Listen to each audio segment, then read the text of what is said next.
How do you manage time when giving a presentation? There are a lot of ways of doing that. You can have a clock, a timer like this, put it on the lectern or a table or on the stage. You can use your own watch. You can have a timekeeper in the back. But the easiest way to really be effective at this is to practice in advance on video in front of real people who also are going to ask questions. Here's the problem most people have is they don't ever rehearse, so they have no idea how long their presentation is.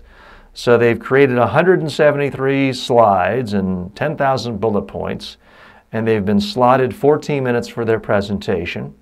They're going through their presentation. They're only on the second slide, and they have a minute left. And then it's panic time, and they're sweating.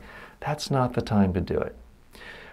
Another big mistake people make is they think they know how long the presentation is because they're looking at a piece of paper or they're reading a computer screen. They're reading it silently. Well, you can read silently 3, 4, 5 times faster than you can read out loud or talk out loud. So it's irrelevant how long it takes you to read a document if you're timing it. It only matters how long it takes when you're speaking.